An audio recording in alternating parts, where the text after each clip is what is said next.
Hi everyone, Miraj Patel here, founder and CEO of Harness. Thank you so much for joining me today and attending my session, The Art of Recurring Donations, Learn How to Raise Money in Your Sleep. I do hope this session is super informative and it's a great starting point to figure out what recurring giving program is best for your organization and how you can build, launch, and grow the ultimate sustainer subscription program for your organization. A little bit about what we're going to be talking about today. First and foremost, we have to recognize, in order to truly embrace recurring giving, that there is a shifting landscape that we're undergoing both in the for-profit and nonprofit spaces. So we'll talk a little bit about that. We're all living it each and every day anyways, so I'm hoping that that concept kind of connects the dots in your brain and then leads to your mindset and adjusting your mindset, and not only you, but your organization as well, right? So if we're going to do this and we're going to do this right, the shift needs to not only come from a single person, but top down across the organization. Everyone has to kind of get on the same page that this is the correct way to lead our organization into the future. Finally, once you have that correct mindset, it's all about getting the pieces in place, putting your puzzle together so that you have the absolute best shot at pulling this thing off, and you have the foundation in place to really build a program that's gratifying to your donors and makes them champions of your cause. And then finally, it's just all about taking the first step. Like anything else you do in life, as long as you take that first baby step towards this positive change, you'll be miles ahead of everyone else already, and you'll be setting you and your organization up for super success here in the years to come. To really frame your mind and get you thinking So let's get started. In order to truly understand the art of recurring donations, the best place to start is the art of recurring revenue, what our for-profit counterparts call the same exact goal. So in the for-profit space, business as we know it has been undergoing a tremendous shift. Over the past 10 years, business is not about only creating a one-off transaction or winning a customer for a one-off purchase. Rather, for-profit companies are moving to a relationship-based approach, where not only are they selling products and services that evolve and get better over time, but they're delivering fantastic customer experiences so that those same customers come back for more over and over again. The shift has been dubbed the subscription economy, and there's examples of the subscription economy all around us. Possibly the easiest example of subscription economy to wrap our heads around is Netflix. How many of you all have Netflix? I'm willing to bet that there's a lot of you shaking your head yes behind your computer screens, and for those who aren't, you probably borrow a password from a family member or a friend, which is completely fine. But the fact of the matter is 180 million folks pay Netflix $7 a month to stream video. And as most of us know, that never used to always be the case. Blockbuster, right? How many of you remember Blockbuster? Now think back to Blockbuster's business model. Started in the 80s, big store filled with DVDs from, well, probably VHS to start, but DVDs later, big walls of DVDs. You and your family would come in, you'd find the section that resonated most that Friday or Saturday night. You would pick the movie, you'd rent it, and you'd come back in 2 to 3 days and drop it off. And it was a great experience with tons of memories with your family. And think about how archaic the Blockbuster model looks today.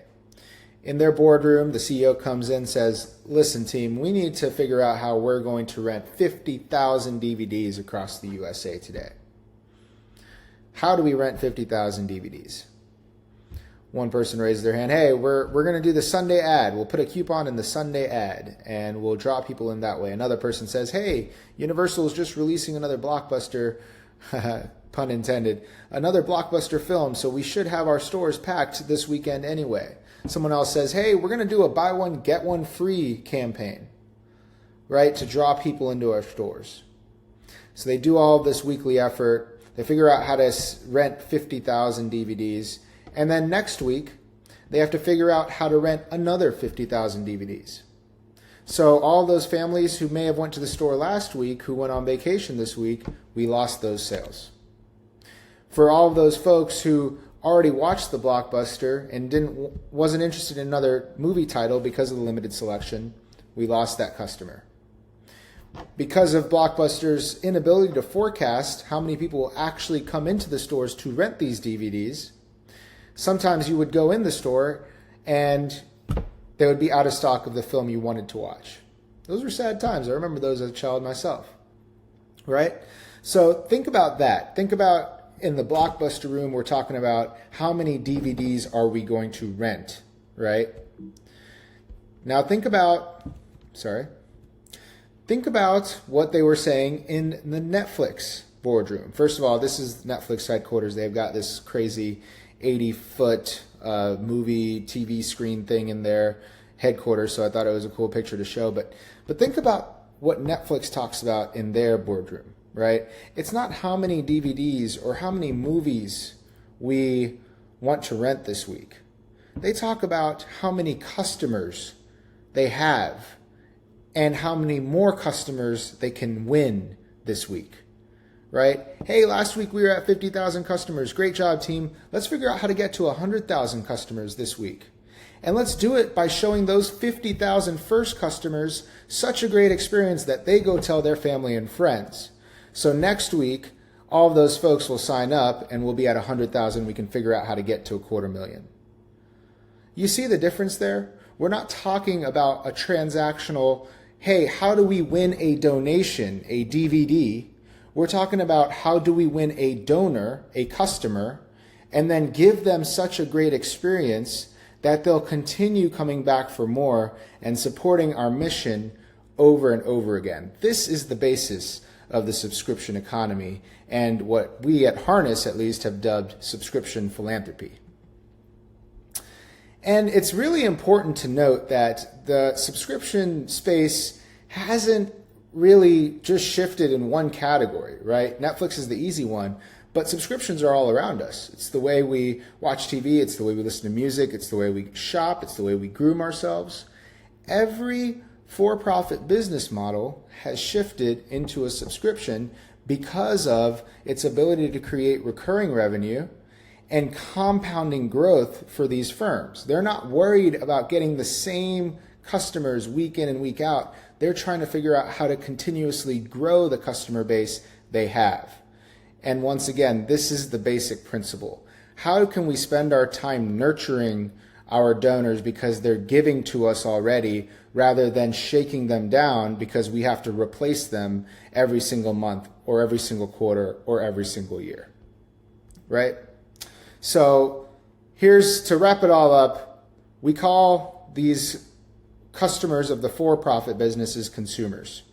But if you think about it, consumers and what we call in the nonprofit space donors, they're the same exact people, right? We just have a different name for them because, we're nonprofits rather than for-profits. And someone a long time ago said that, we should call our customers donors because they're not buying our ability to extend and carry out our mission. They're donating to it. So, at the end of the day, it's the same person that we're trying to optimize for.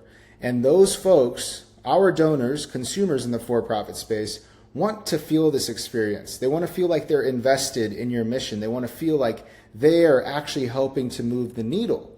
And they want to know that their money is going towards the correct things, right? Transparency, we hear it all the time. Any workshop that you sit in on, you're going to hear about transparency and extending that transparency.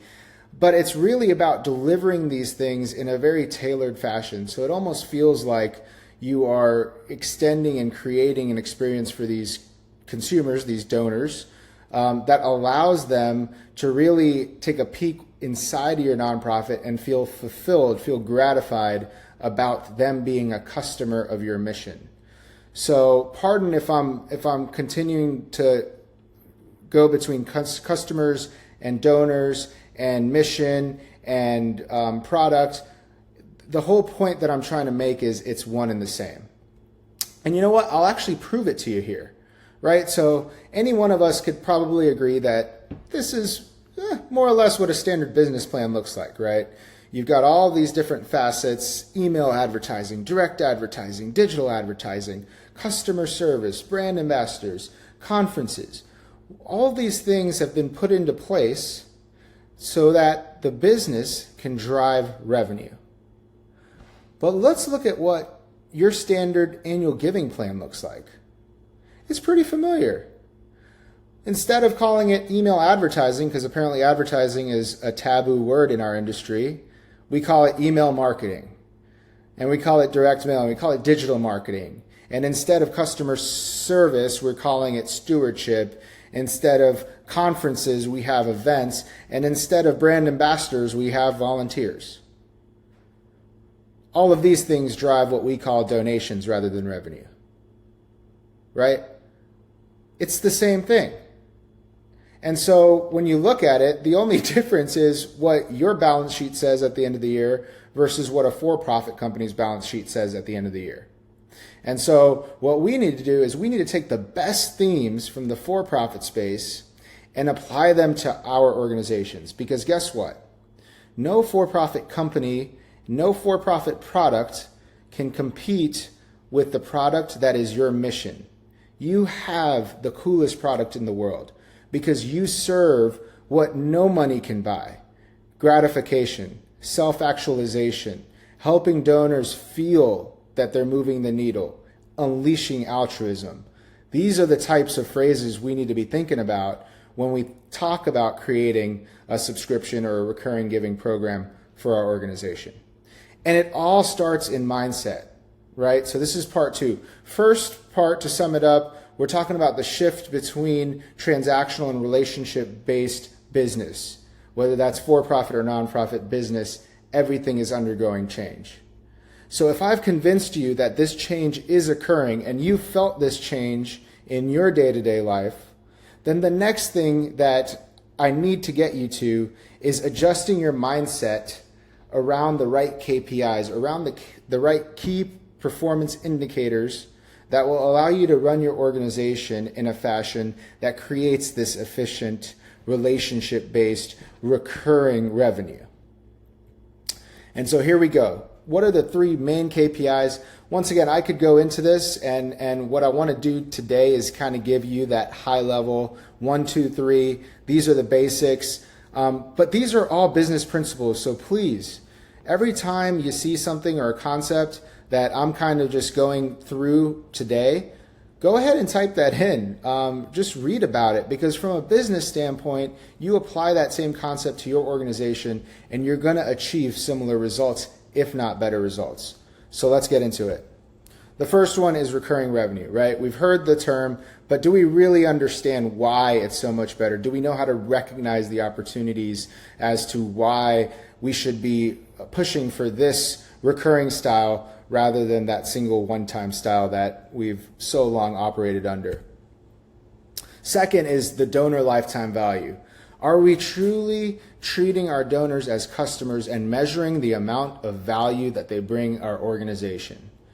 This is somewhat true for folks that are heavily involved in major gifts, because you usually have that stewardship plan. You usually realize that this person has either a planned gift or a major gift coming your way, and so we can schmooze them a little bit. But do we know the donor lifetime value of our smaller annual givers, right? I'm talking about the sub-$100 folks. How much are those people worth to us? And if we can understand the donor lifetime value of these donors, then we can really understand how much it's costing us to acquire them and how much more we can spend to acquire these very same donors. Once again, I know spending to acquire is taboo in the industry, but when you're making enough money to carry out your mission, does it really matter? When you're advertising and pushing people to learn more about your mission, getting them to sign up for your experience, to get on board with helping to serve what you're going after, and it's actually moving the needle, does it really matter? That's something, once again, you and your organization has to shift its mindset if this thing is to be done right. So I'll leave those for internal conversations, but It sounds like I'm that Family Feud guy. We surveyed 100 people at a children's cancer gala. So let's get into it. We surveyed 100 people. I feel like the Feud guy. We surveyed 100 people at one of our clients' galas.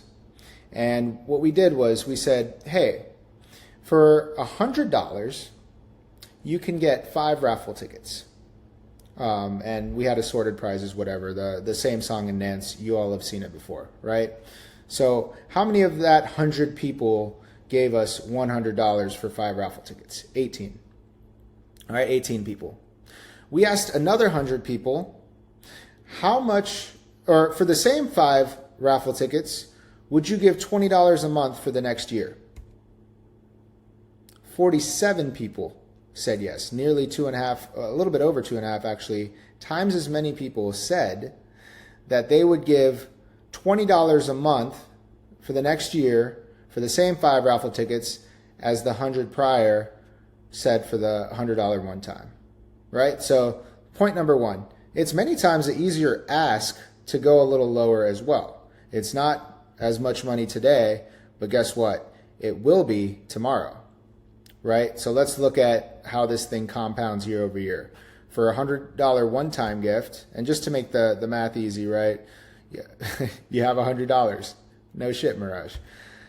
For the $20 a month person, that is now $240, right? So you see the lift there, 2.4x, easy math.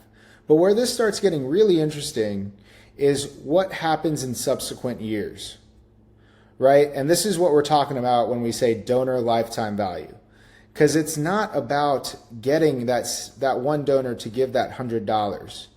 Because you spent money to get that one donor, right? There was direct mail involved, there was digital, and there was these events involved, and staff time, creating all the content and the storytelling, all that type of stuff to get this donor. So it makes no sense to let them go, so to speak, let them off the hook so easily, right? Because guess what? On a $100 one-time donation, in year 1, let's say you get 10 people to give $100, right? That's $1,000 in year 1. But they only gave one time. So guess what? Next year, you have to go get another 10 donors to give you another $100 to make up that same 100 that you made or the same 1,000 that you made last year. And then year 3, since they were all one-time donors, you have to win them again and again and again. You get the point. So at the end of year 5, you still only have 10 donors that gave you $1,000 that year. The lifetime value of your donor is $100. So there's not much you can do there as far as acquisition to get this person to give in an efficient manner year over year, because you're just burning cash. And that's what we tend to do so often, is burn the same dollars over and over again to win the same people over and over again. And it just is not the way for efficient business to be run, right? Now we look at the $20 a month situation and the organization who has made this shift, right? And we talk about, oh, year 1, we got 10 donors to give us $20 a month. Well, year 1, we already are at $2,400. But the magic happens in year 2. When we enter year 2, we already had those 10 from last year continuing to give us, right? Because I'm about to share something that'll kind of blow your mind. But those same donors from year 1 are with us, right? To year 2. So you have 10, you add 10, now you have 20. Those 20 give you 48. And then 30 give you 7,200, 40. All the way to year 5, you have 50 of these folks giving you just $20 a month, and you raise $12,000 at $20 a month. Now, I know some of these you folks in the session are part of organizations that are all different sizes. But just think about this. This is, if you're a smaller organization, I bet putting a plan into motion of just 10 people a year, for crying out loud, to reach $12K a year in recurring revenue by year 5, that's not too bad. It's 10 people a year, right? So bigger organizations, we're not talking about 10, 20, 30. We're talking about 100, 200, 300, 400, 500, right? We're not talking about 2,400 raised in year 1. We're talking about 24,000. We're talking about $120,000 raised in year 5. because of the way this thing compounds, right? And then some of the folks in the room probably like, well, Miraj, there's a thing called churn. You just said that those 20 people, you convinced them to stay for a year.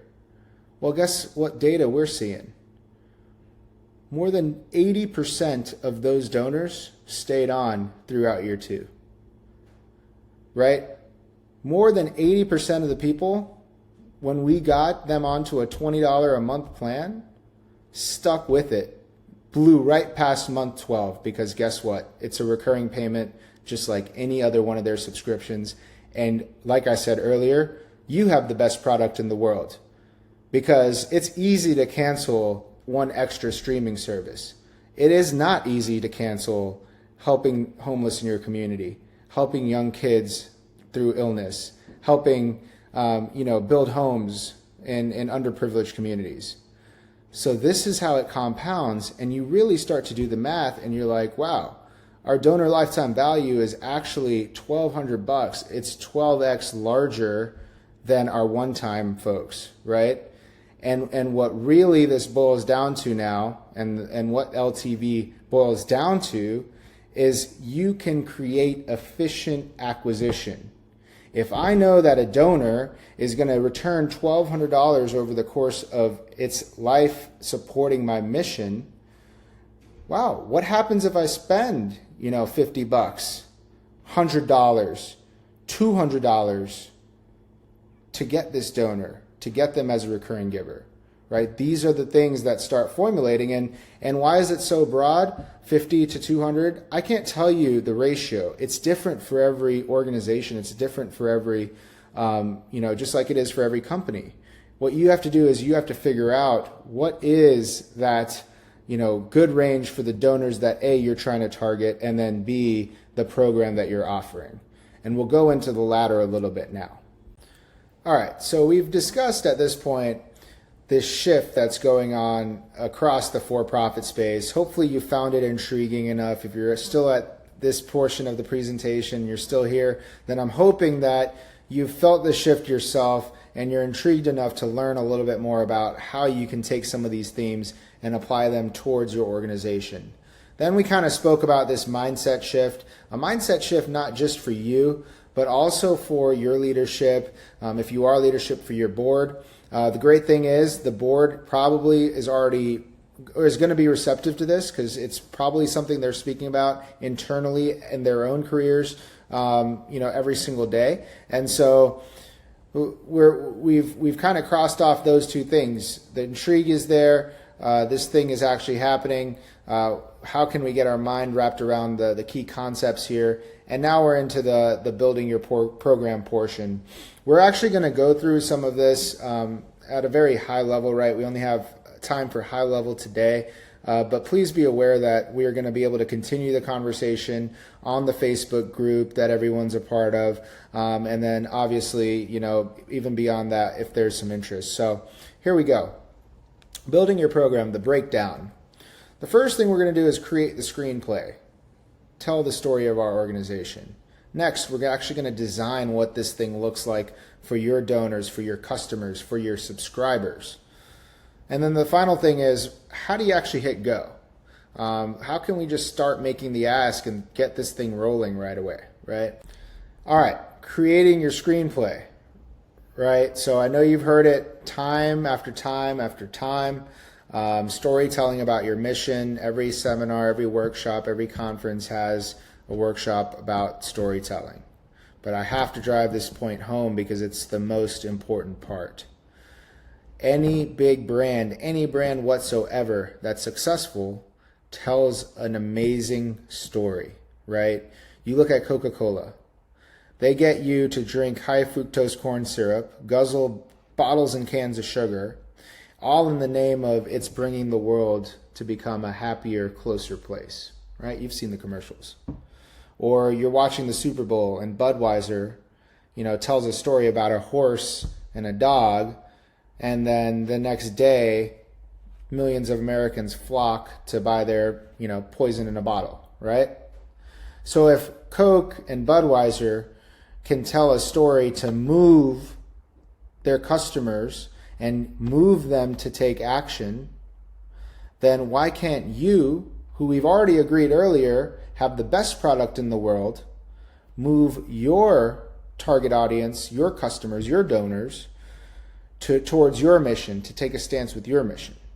Spoiler alert, you can, right? You just have to do it in the right way. And I love Coke and Bud Light, by the way, so not hating over there, but I'm just making the point that the best storytellers will always win, right? And so how do we do this? Well, first, it's storytelling 101, right? Again, think of it, I said screenplay, and I chose my words super carefully because I want you to think about, and it's a fun exercise, think about if you're a character in a movie and your mission is the plot, right? Why do you exist? What problem are you solving? Here, let me just show you, right? So Beat Childhood Cancer, an amazing organization based out of Tampa, Florida, a great group there. What they do is they fight neuroblastoma. That's how they started. Now they're actually doing clinical trials to try to beat all of children's cancer, right? But read this very simple kind of, what do we do? What is the problem? This is the villain of their story, right? Neuroblastoma is the most common cancer in infants. It is a solid tumor cancer that affects children. Every 14 hours, a child is diagnosed with the disease. Although most kids get to remission, nearly half of those kids relapse, and there's no cure for relapsed neuroblastoma.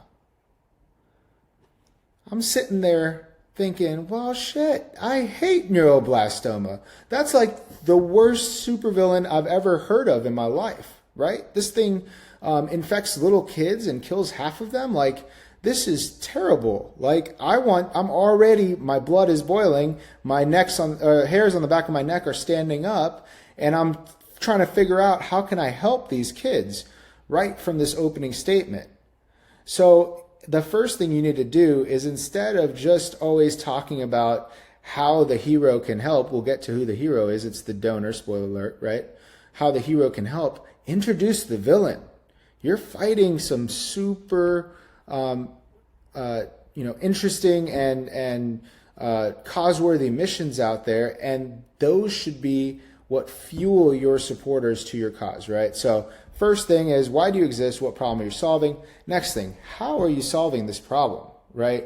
Tell me what you're doing. Like, now you've set the stage. We've got this really bad thing in the world, and we're trying our best to overcome it, right? And this is how we're doing it. So another example, Rescue Freedom. It's a fantastic group. Check out their website from a design perspective, from a storytelling perspective, from just a pure lighting up your senses perspective. There's a lot to learn here, right? But they are fighting modern day slavery that children and women face all over the globe, right? And they're telling me right when I land on their homepage how they are fighting this. Not just that the fact they are, but how, right? 100% of your donation goes to setting people free. They all work locally. They partner local. That makes me feel good because these resources are being wasted or passed through multiple hoops, and everyone's kind of siphoning off their cut. That's really cool. And then, they're not only focused on providing a short-term solution. They're not only focused on rescuing these people, they want to restore them back into mainstream society, right? So to me, I see some really cool things there. First of all my money is helping. Second of all, they're doing it the right way through the right channels. And finally, it's a lasting solution. We're not just going to throw these folks back into this chain. We're going to actually rehabilitate them back into normal society, right? So a fantastic example of how they've set the scene, right? You have a villain. In the last case, it was this neuroblastoma. Here, it's slavery and these folks that are entrapping these women and children, and these are the ways that this organization is helping to fight it, right? So nothing I know that's mind-blowing here, but just really think about your mission from a movie perspective, because it's really going to start getting your creative juices flowing. Literally think about yourself as the supporting actor in the movie, right? I say supporting actor because guess who the hero and the main actor needs to be? It's your donor, right? The donor you're trying to win. And what you need to tell that donor is, why Why do you need their help? There are a billion people on the planet. There's several 100 million people in the US alone. Why are you sending this message to me specifically? Here's a fantastic example. It's an organization called Dream Success. They have an awesome, just simple kind of call to action for the recurring giving program. But what they do really well is they show how the donor is going to be the main character, the hero of their movie, right?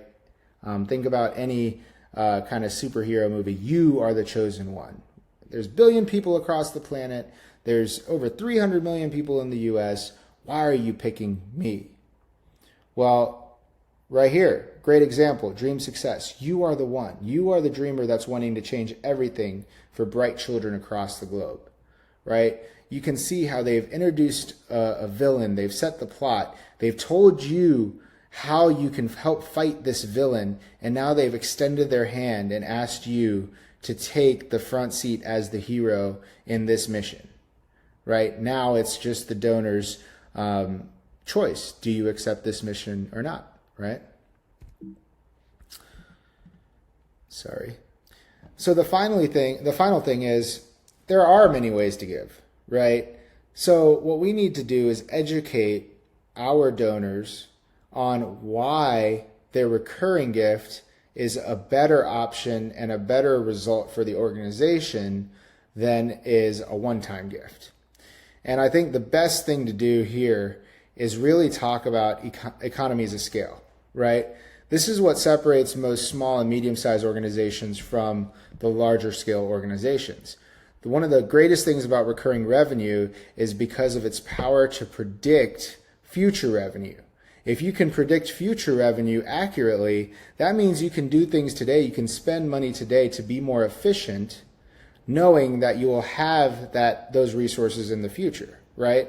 So you take a food bank, for instance, who lives off of economies of scale, right? The larger the warehouse, the smaller the cost per square foot to store all the food, the ability to have a larger fleet of trucks to go pick up and drop off food actually makes the whole operation more efficient. Even, it can work with anything.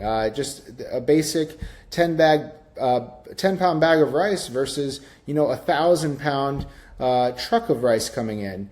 Economies of scale are achieved, and it allows your organizations to make efficient decisions for the future, which allows for just an overall better, more efficient operation. Right? So to recap, when you're thinking about this screenplay, when you're thinking about your movie, it's an exercise to get you. It's a great way to start, and it's a great way to do this as a team and to really be descriptive about the setting.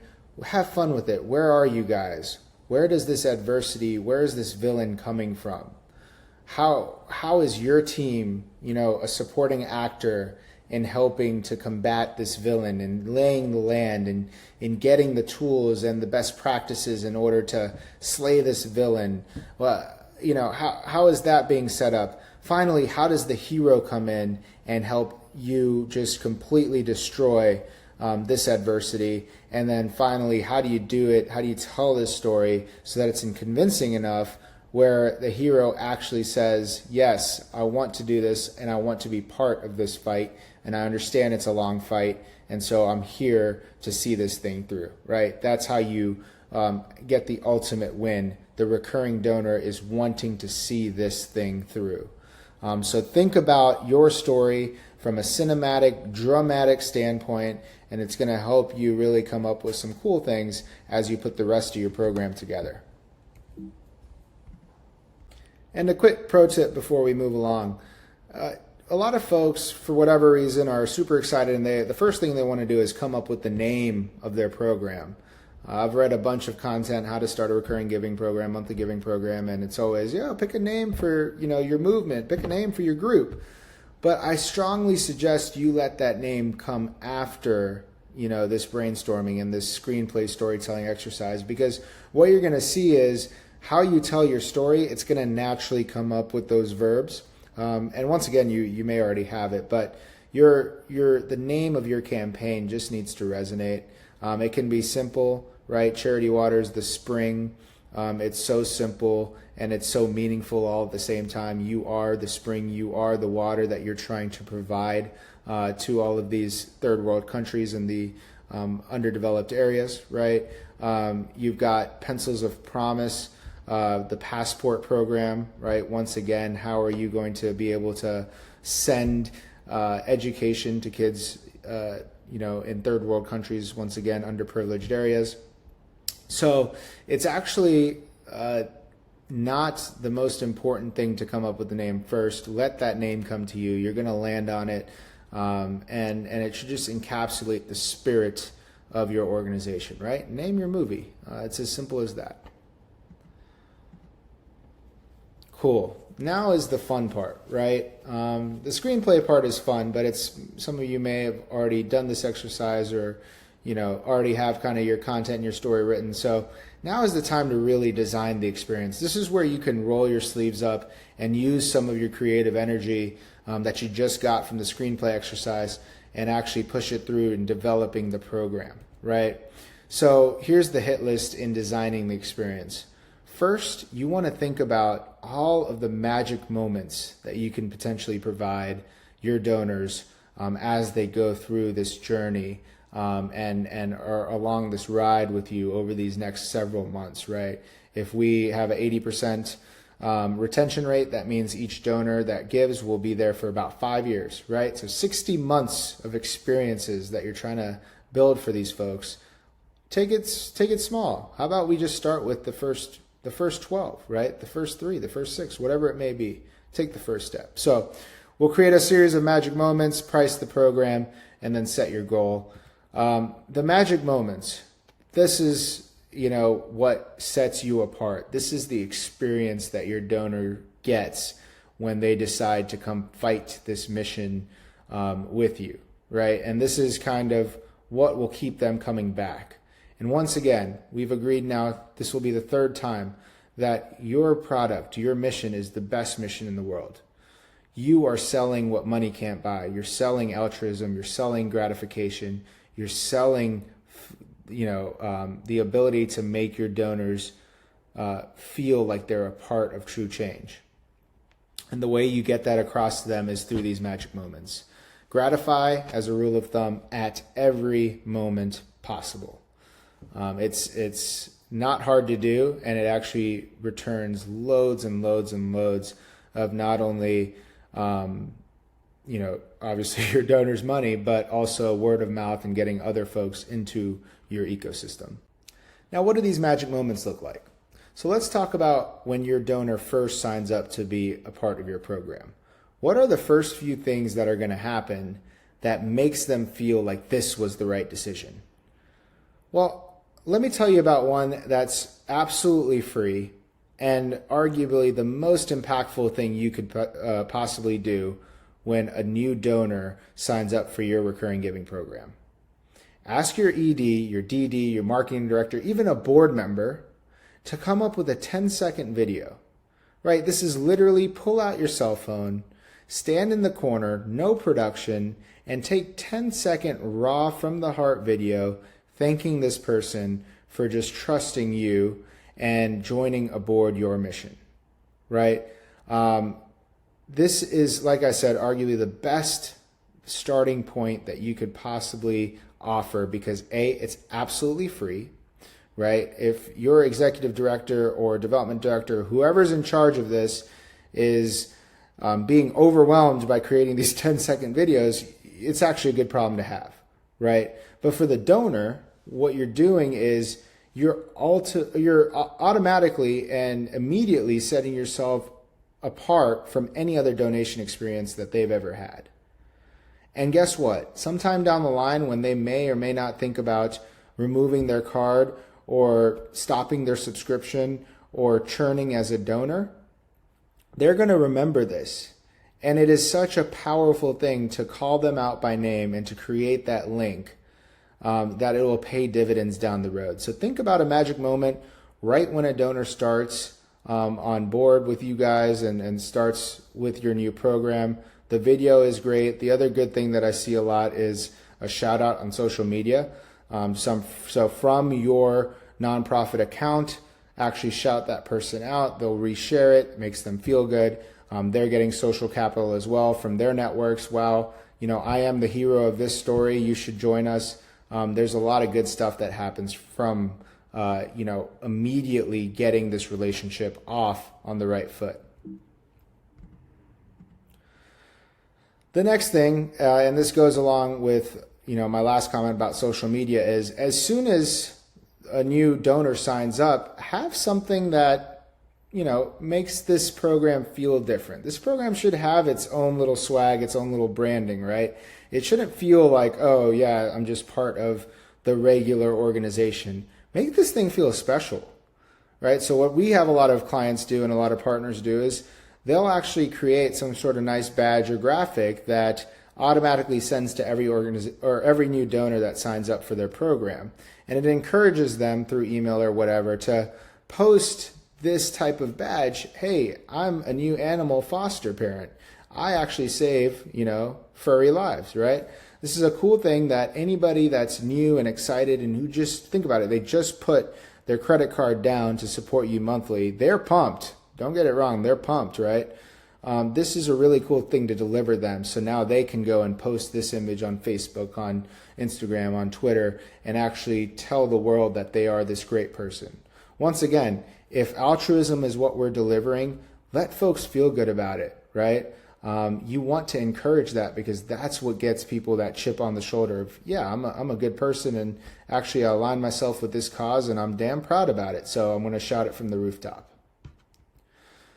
Another great one, and again, we're back to a charity water example, just because, right, they are the best at it. And so you talk about other magic moments, and again, it's all about that impact, right? Me as a donor, I want to know at the end of the day, no matter how many bells and whistles and fluff you put around it, that my money is actually helping to move the needle and actually helping move the mission forward. So in the same regard, in the same realm as you taking that unfiltered, off-the-cuff, 10-second welcome video, take some things in the field too for your donors. Give them that behind-the-scenes look. It's not corny. I have people that come up and say, hey, won't people treat it like spam? No, they signed up for it, right? Don't overdo it. Don't stack and ask on it, right? We'll talk about what not to do, right? So send gratifying updates. Send them periodically. Show them that this is the right thing and that they should be proud of themselves. And do it in a way that folks are actually used to digesting content in those very unfiltered 10 to 15 second style videos. The next thing that is missed so often, and it's such a low-hanging fruit, is wishing a donor happy birthday, right?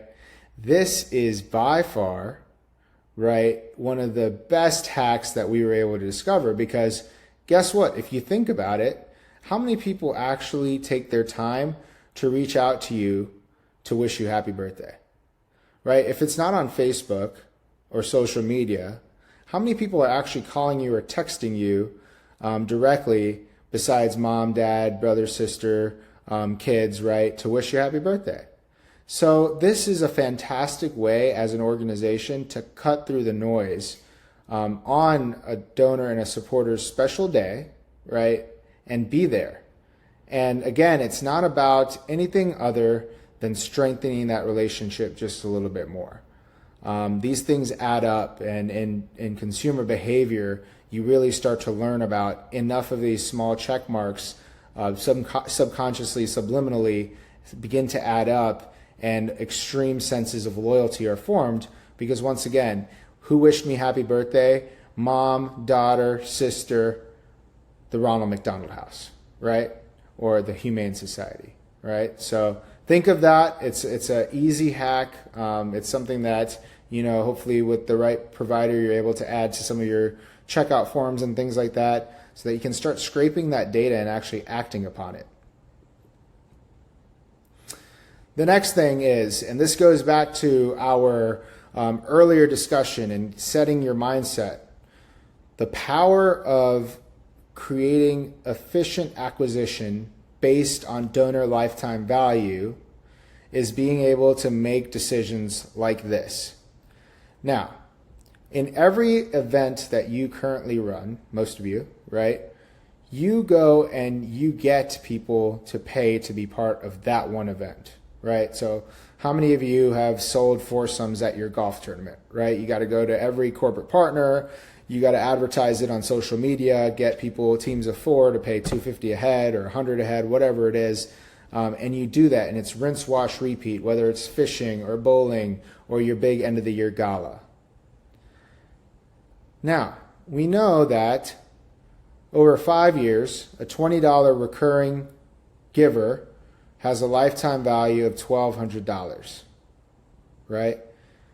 So even if we got somebody to come to our golf tournament 5 years in a row and paid us that $100 every year, 5 years in a row, it wouldn't nearly equate to inviting that person for free if they joined to become a monthly donor.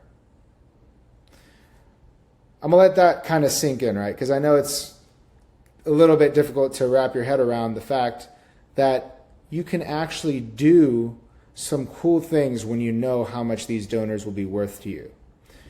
If instead of everything is pay to play in your model, every time you want to have, a connection with us, you have to pay us, why not get the payment part out of the way right at the beginning? And instead of paying for every little thing, pay as you play, they've already made their commitment, and along the way, you're just gratifying them, right? So again, you have to figure this out for your organization. And depending on the size of your organization, the cost of some of the activities and the events that you do, and actually the package of recurring donor, which we'll talk about in a second, that you're coming up with, your magic moments can be different. Not everyone can invite their recurring donors to the gala, right? But it would be really cool if you could. It'd be really cool if at the end of the year, you had 10 tables of 10 people each that were your recurring donors, right, if it made sense for your organization. Or every recurring donor could pick one event throughout the year that they and a spouse or they and a +1 could come to. That's actually adding more people now, right? It's like a free trial, one for you, one for your friend. If I have a recurring donor that gets a free ticket to my gala, brings a +1, the chances of them also becoming now a loyal donor is increased drastically, right? Much more so than selling a table to a sponsor who then just hands out tickets to their employees, right? That's not really selling an experience or selling your mission. So that's another magic moment that you could consider depending on the resources you have available. And then one, I think, final one is, again, some of these things are very easy, right? You already send direct mail. Why not send a piece of paper that actually just says something that makes them feel good, right? Instead of sending the solicitation for the 8th time this year, why can't we recognize the fact that this person has been giving to us for the past year now and take a moment to celebrate with them? This thing costs $1.50, right, to create the certificate of appreciation. If you have it in your budget or have the ability to do it, invite them to a closed reception. Closed reception. You can rent out a bar, when in-person events obviously are safe, but you can rent out a small bar to bring these people to and just make a little ceremony out of it. You're spending a couple $100 tops to steward these folks and give them an experience where now, if I just got the certificate of appreciation, wow, for my effort in helping this mission, I feel now obligated to continue that year over year. You're taking these types of gratification moments and they're all adding up over the donor journey, and what you're doing is you're creating super loyal fans of your organization. Right, so next step in designing the experience, we've got a series of magic moments. I wanted to kind of lay out a bunch of examples. I've got so many more, so we can continue the discussion after the fact, like I said. but really trying to get through this. So, the next step is really price your program. This is a very important part as well. So you just designed all of the magic moments, you just laid them all out. Now you have to figure out what is the best place for your organization to start, right? So again, like I said, not everyone can afford to give away gala tickets, right? But maybe everybody can afford the free stuff, right? Everyone can afford the welcome package, the ED video. Everyone can afford, even at a $3 a month price point, right? $36 a year. The lifetime value there suggests that if you send that donor a $10 to $12 t-shirt, and that's the reason that they sign up, or that helps boost signups, that it's well worth it. At $3 a month, right? So a t-shirt, social media shout out free, monthly field updates free, right? A 17 a month, type package. I call them packages because again, we're trying to relate this to all of the for-profit type of subscriptions you've seen, right? Depending on what experience you're building and what you can afford and what the price point needs to be, these things start falling into place, right? So the $3 a month, will really be beneficial to folks that are a little bit smaller or just want to get this recurring program started. Then you can always upgrade to a 17 or start at a 17. And now you're invited to, that annual award ceremony. And you get the Defender Award, the Earth Defender Award, as a part of giving 17 a month. And this package actually comes with 2 event tickets, one for you, one for a +1, right? Or the organizations that actually are able to do some of these other things that are above and beyond, and take a little bit more work, right? For instance, Charity Water this spring, right? Their price point has historically been around $35 to $40. Well, they do that proof where they send you the GPS coordinates and stuff like that. So it's like any other product, right? How premium of an offering can you put together to provide to your donor base so that they feel good about spending this price point on your mission, right? So another couple of examples, this is where you would get not only 2 event tickets, but 2 gala tickets. And then your, name is included in the annual report that gets sent to the White House, right, for Earth Day. So again, just trying to get your juices flowing about what price point you put your packages at. It can be any of these. I would say to start, just pick one price point, put together one really good package of something you want to stick to, something you'd be happy about, and go with that. Which means the only thing left then is to set your subscriber goal. How many people are you actually going to get on board in, a 90-day sprint or a 1-year sprint? And we won't go too far into this. Everybody knows how to set goals. I hope you do. Again, the SMART goal system, it's timeless. It works. You have to set a goal if you want to be successful. I'll say it again. You have to set a goal if you want to be successful, right? So if I want to onboard 100 donors in 90 days and, I've got 5 people on my team, there's many ways we could go about it. We can say we have an event coming up. We're going to get 30 people to sign up at the event.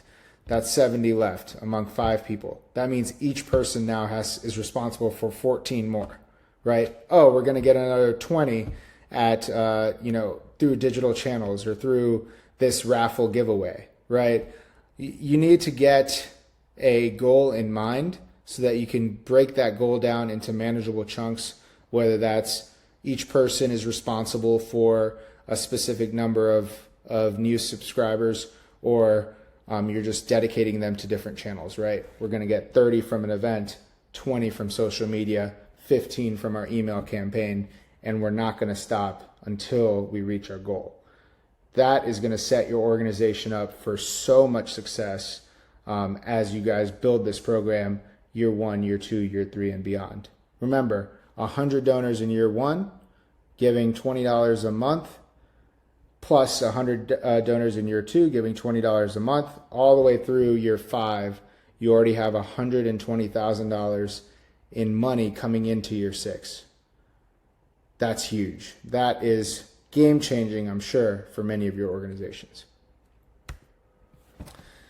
So now we're kind of getting to the end here of what we can do in this session, and I know there's going to be some questions. So the last thing we want to do is talk about how to make the ask, right? So to recap, once again, we spoke about the change that's happening in the world. We spoke about how to shift your organization's mindset. We spoke about how to kind of start planning and getting this program together, and get the magic moments together, pricing it, setting the goal. Now all that's left is really to make the ask.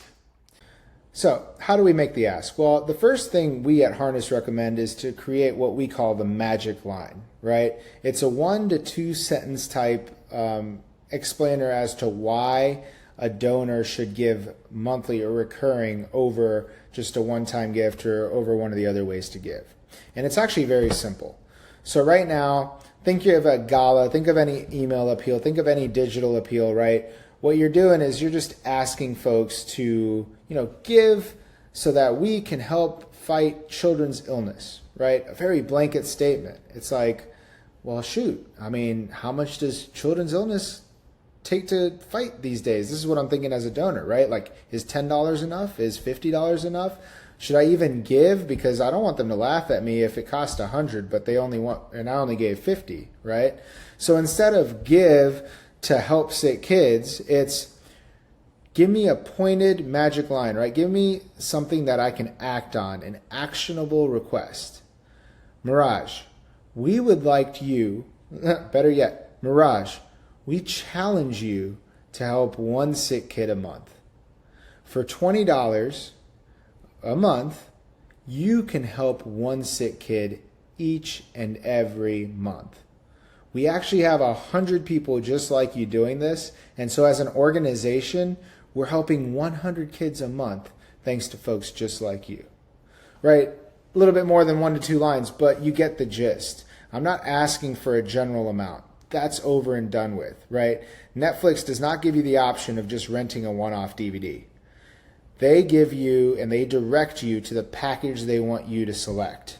So you have to do the same thing. Not a blanket statement. Talk to me about the impact that you're challenging me to make and how much it's going to cost me each and every month. Next, where I get this question so often, and I was just talking to our customer happiness team, and we were talking about where to make the ask seems like such a crippling point. The fact of the matter is you should be making it everywhere. And I know this is scary because what we're talking about could be a huge shift for your organization. But I'll be honest, it should be everywhere.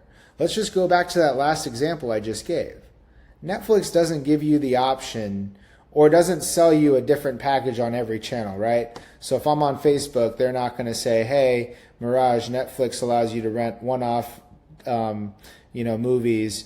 So you can rent any movie you want for $5 per rental, right? Netflix, no matter where I look, is going to sell me their $7.99 a month package for unlimited viewing. You should be doing the same thing. You should reinforce your message of recurring donations through each and every channel. Because guess what? You're not scaring anyone off. Rather, you're inviting people to check out the offering, check out what they're signing up for, have a better understanding of the value they're providing, and most importantly, knowing that this is enough value for you, that they're actually going to convert more so than your one-time givers. And we've already said that it is way better to have, the $20 a month givers than the $100 one-time givers. It's the recurring revenue rather than the immediate one-time revenue. So you should be asking everywhere. And like I said, if you're going to do this, do it right. Lean all in. Don't kind of tiptoe the line. Meaning don't continue just asking for one thing in this channel and a completely different thing in this channel. Your donors will be confused. And so figure out what price point you want to offer for this subscription and run it across the board. And I promise you, you're going to be pleasantly surprised to know that your donors are actually responding at a more efficient and a higher overall rate than they were when there was some passive or undefined ask. And here's another line that we like to share with our clients. And some people come back and happily tell us that, hey, Miraj, it's not every 10 times that you say the magic line you get one donor. When we say it every 4 times, we say it, we get one donor. So the rule of thumb we like to put out there is say the magic line 10 times to gain one person that will actually convert, right? So if your goal is 100, figure out how to say this thing 1,000 times. And if you have a gala that has 500 people at it, you're halfway there. If you have 5 events that have 150 people at each, you're 75% of the way there, right? So it may seem like a daunting task, but it really isn't. What you need is divide and conquer. What you need is full organizational buy-in. And remember, when you're making these asks, sell your product, right? Like, you want to sell your donors. Another taboo type word, sell them this, right? Show them how they're going to be the hero of this story and all of the cool things that you're going to provide to them along the way. This is the Pencils of Promise example, the Passport program. It clearly says this is why we want you to do this, and this is what's in it for you. Here's another dream success example, right? A present every month. As a valued member of the Dream Club, you'll receive exclusive perks. From your dream yearbook to your dream calendar, you'll get lots of one-of-a-kind surprises and goodies. I love surprises. I love goodies. Like, sign me up. I want to see what's in that box. For $20 a month, I'm going to see what's in that dang box every single month. Better believe that, right? So make sure that when you're asking, you're doing it in an all-in manner, and also you're not leaving anything, off the table. Show them that this experience is going to be really cool. You spent a lot of time creating it, and all they have to do is hop in and hop on board, and they're going to have a fantastic time. So, as this kind of recurring giving 101, the art of recurring donations, this is hopefully what you have taken away with you today. Once again, I know it was all high level today, and we could go into many, many conversations I'd be happy to around the business of nonprofit, right? But hopefully you recognize the shifting landscape. You agree there's a shift. You want to be a part of it. You're trying to figure out how. That's a great place to start. Second, adjusting your mindset. These are business KPIs. We talk about recurring giving. We talk about lifetime value. We talk about customer acquisition, donor acquisition costs, right? So I challenge you to continue learning more about those KPIs. It's a very easy transition from a for-profit to a nonprofit, and just knowing that hopefully will drive a little bit more confidence. Building your subscription program. Again, there are many, many ways you can go about this. It is so specific per organization. How big is the team? How much bandwidth do you have? How much ability do you have to create some of these magic moments, both tangible, cost-inducing moments like t-shirts and gala tickets, or even just the free ones that still gratify and delight your donors, right? Like the welcome video and the shout out on Facebook and things like that. And then finally, the trick to it all is just take the first step, right? There are very few ways you can go wrong, because once again, and if you don't take anything else from this presentation, please take this. You sell the best product in the world. So there's no reason that any for-profit company can outperform you, because you sell what they can't. You sell altruism, you sell happiness, you sell self-actualization. All you have to do is show these people how they can be the hero of your story, and you're going to start seeing that and feeling that, and your donors are just going to absolutely love you and become super fanatical fans of you. And once again, I'm just so thrilled that you decided to spend this time with me and speaking about this subject that I hold near and dear. that everyone at Harness holds near and dear. This is what we're bringing to the industry. We want to have those teaching principles and really reshaping the way we think about philanthropy. We invite you on the journey with us. We're so pumped to talk and to consult and to just really share that, together we can do some amazing things. So please continue the conversation. Feel free to email me. You've got my credentials there. I'll also be hanging around the Raise Together attendee group, answering some questions during the presentation and after. And then also, just for some laughs, follow harness_giving on Instagram. It's actually a really funny channel that our team has started to put together, and there's some funny things that I'm very confident you can relate to with you and your team. So hopefully you guys learned something today. Thank you again for your time. Thank you again for everything you do. We're rooting for you, and we're here for you no matter what you need. Hope you have a great day.